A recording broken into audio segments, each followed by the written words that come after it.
Welcome back to అలా మొదలైంది. మా అకాడమీ పేరు స్మార్ట్ థింకర్స్ అకాడమీ. ఓ వావ్. జాగృతి అంటే అవేకనింగ్ కదా, జాగృతి అంటే నీ లోపల ఉన్న లైట్ ని నువ్వు తెలుసుకోవాలి. ఎందుకంటే everybody is nothing but a light. ఇంకొకళ్ళ దగ్గరికి వెళ్ళక్కర్లేదు. మనం ఇంకొకళ్ళ దగ్గరికి వెళ్ళి అంటే వెళ్ళాలి అంటే కొంచెం గైడెన్స్ కోసం కొన్ని రోజులు వెళ్ళాలి. తర్వాత నీకు నువ్వే నీ లోపల ఆన్సర్స్ నీకే తెలుస్తాయి. ఇప్పుడు మనం మీకు ఏదైనా చేయాలని ఉంటుంది, అది ఎలా చేయాలి ఏం చేయాలి అని ఒక క్వశ్చన్ ఆన్సర్స్ మీకే తెలుసుకొని దానికి ఎక్కడ వరకు రియలిస్టిక్గా ఉంటుంది అనేది మీకే ఆన్సర్స్ వస్తాయి కదా. సో ఇప్పుడు మేము చేసే దాంట్లో కూడా స్మార్ట్ థింకర్స్ అకాడమీ అంటాం మేము దాన్ని. ఎందుకు అంటే we will give a set of questions. Okay, అంతే. మీకు ఒక సెట్ ఆఫ్ క్వశ్చన్స్ మిమ్మల్ని మీరు ఎలా అడుక్కోవాలి ఎలా అని దట్స్ ఆల్ వి ట్రైన్, అంతే. సో మీకు ప్రాబ్లం వస్తే ఆన్సర్ చెప్పం, ఓహో ఇలా ప్రాబ్లం వచ్చిందా, అయితే ఈ ప్రాబ్లంకి ఇప్పుడు ఇవన్నీ మీరు ఈ ప్రాబ్లం ఎవరి వల్ల వచ్చింది, మీరు నా వల్లే వచ్చింది అని వస్తుంది లాస్ట్కి ఆన్సర్ ఫర్ షూర్. మీరు మొదట్లో మా బాస్ వల్ల వచ్చింది, మా తమ్ముడు వల్ల వచ్చింది, మా అమ్మ వాళ్ళు అంటారు. ఓహో అమ్మ వల్ల వచ్చిందా, సరే అమ్మ ఏం చేస్తే వచ్చింది, అమ్మ ఏదో తిట్టింది, అమ్మ ఎందుకు తిట్టాల్సి వచ్చింది, అమ్మ ఎందుకు తిట్టింది, ఇలా ఎందుకు అయింది, ఏదో నేను చేశాను, ఇలా ఎందుకు చేశాను, ఏదో నేను అన్నాను, నేను ఎందుకు అన్నాను, నేను కోపంగా ఉన్నాను, నేను ఎందుకు కోపంగా ఉన్నాను, నాకు చిరాకు పుట్టింది, నాకు ఎందుకు చిరాకు పుట్టింది, నాకేంటో ఎందుకు చిరాకు పుట్టి తెలియటం లేదు అంటాం ఒకసారి. మా తర్వాత నేను సరిగ్గా తినలేదు, నేను ఎందుకు తినలేదు, లేకపోతే నేను ఎందుకు ఏవో ఆలోచిస్తుంటాం అక్కర్లేని ఇన్ని ఆలోచనలు. అన్న అవసరమా, చాలాసేపు ఫోన్లో మాట్లాడేస్తాం అవసరం లేకుండా, ఎంత టైర్డ్ అయిపోతాం. అయిపోయాక అమ్మ పిలిస్తే విసుగు, ఎందుకంటే మా ఫ్రెండ్స్తో మాట్లాడంగా అంతే గంట సేపు, అది ఉన్న ఎనర్జీ అంతా పోయింది. అమ్మ పిలిస్తే అమ్మ విసుగు మనకి.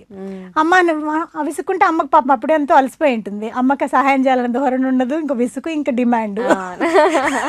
మళ్ళీ ఏంటి ఇవన్నీ మర్చిపోయి అమ్మ నన్ను కోపడింది, అదొకటే గుర్తుంది.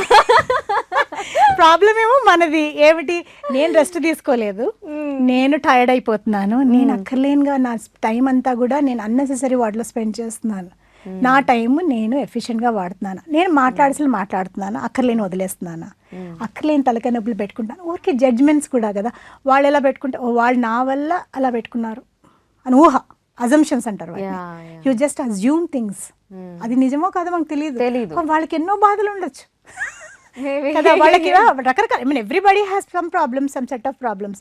కానీ మనం అంటే how we assume, how we judge.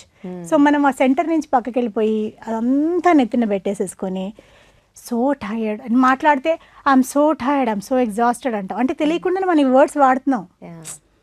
అంటే మనం ఏది చేస్తుంటే అదే కదండి, ఇప్పుడు మనం ఎలా తలుస్తూ ఉంటే అలా అవుతూ ఉంటాం. అవును. ఇప్పుడు మన నెగిటివిటీనే నాకు ఎప్పుడు ఇది రానే రాదు, నాతో అవ్వనే అవ్వదు అంటే అలాగే అవుతుంది. అలాగే కాదు, నాకు ఎలా అవుతుంది, నేను ట్రై చేస్తాను, నేను హ్యాపీగా ఉండడానికి ప్రయత్నిస్తాను, నాకు హ్యాపీనెస్సే కావాలి. సో ఇది మా మెయిన్, ఇది మేము చెప్పేదంతా ఇది అందరికీ తెలుసండి, ఎవరు తెలియకపోవడం కాదు, మేము జస్ట్ గుర్తు చేస్తున్నారు అంతే. మేము గుర్తు చేస్తాము. మేము we make people more intelligent and smart. మా కోర్సెస్ పేరు కూడా మా అకాడమీలో మేము కోర్సెస్ ఆఫర్ చేస్తాం, దాని పేరు ఇంటెలి కోర్సెస్ అంటాం. అంటే ఇప్పుడు మేము రైట్ నో ఫోకస్ చేసేదేమో పిల్లల మీద, పిల్లలు యంగ్ అడల్ట్స్ మీలాంటి వాళ్ళు. ఇప్పుడు మా పిల్లలు కూడా అంతే, ఇప్పుడు మా పిల్లలు కూడా 21 అండ్ ఇప్పుడు బాబు 16 అవుతాడు. సో ఆ young adults and then parents and teachers. So వాళ్ళకి మేము ఇది తీసుకొస్తున్నాం అనమాట, ఈ క్వశ్చనింగ్ అనేది, asking questions and thinking about where you are, ఎక్కడున్నాను నేను, ఎక్కడికి వెళ్ళాలి, ఎలా వెళ్ళాలి, నాకు కావాల్సింది నేను ఎలా తెచ్చుకోవాలి, అంతా నాకే తెలుసు. కానీ నేను ఎక్కడున్నాను నాకు తెలియదు. నేను సికింద్రాబాద్ స్టేషన్కి వెళ్ళాలి, కానీ ఇప్పుడు నేను ఎక్కడున్నాను నాకు తెలియదు. నేను ఎలా వెళ్తాను, నాకు తెలియదు నేను ఎక్కడున్నాను. ఎవరినైనా అడిగితే కూడా వాళ్ళకి ఎలా తెలుస్తుంది ఎక్కడున్నావు. అంటే ఇది మామూలుగా డైరెక్షన్స్ అంటే చెప్తారు పోనీ ఎవరో. అప్పుడు అంటే ఇప్పుడు చూడండి, నేను ఎక్కడున్నానంటే ఇప్పుడు నేను మ్యూజిషియన్ అని మా అమ్మగారు మా నాన్నగారు అందరూ చెప్పారు, నువ్వు మ్యూజిషియనే అని. కానీ అది నాకు సాటిస్ఫాక్షన్ ఇచ్చిందా, నాకు అంత సాటిస్ఫాక్షన్ ఇవ్వలేదు. ఒక లెవెల్లో ఇచ్చింది, ఓకే నేను పాడుతున్నాను, ఆనందించారు అంతే. కానీ లోపల నుంచి దానిలో మర్చిపోయే శక్తి నాకు రాలేదు, తన్మయత్వం రాలేదు. ఇప్పుడు వచ్చింది. ఇప్పుడు నేను ఏ పాట పాడుకున్నా దాని లోపల ఒక మీనింగ్ నాకు వచ్చేస్తుంది, న్యాచురల్గా వస్తుంది. It's like from inside I get this beautiful thoughts and understanding, కంప్లీట్గా అండర్స్టాండింగ్ వచ్చింది. అది I think that's my success in understanding about my own self. It's not about anybody else, because I understand myself so well.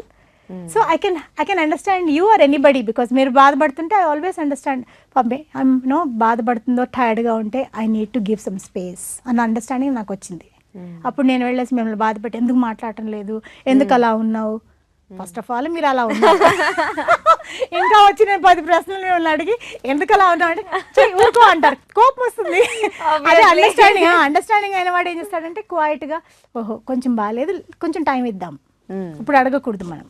కొంచెం అయ్యాక తను fresh అయ్యాక తను ఎలాగో మాట్లాడదాం, అప్పుడు మళ్ళీ మాట్లాడదాం. అప్పుడు నేను హెల్ప్ చేయగలిగితే చేస్తాను, తెలియకపోతే చెప్తాను నాకు తెలియదు. దట్స్ హానెస్టీ కదా. సుధారావు గారి గురించి మరిన్ని విశేషాలు తెలుసుకునే ముందు let's take a short break in అలా మొదలైంది.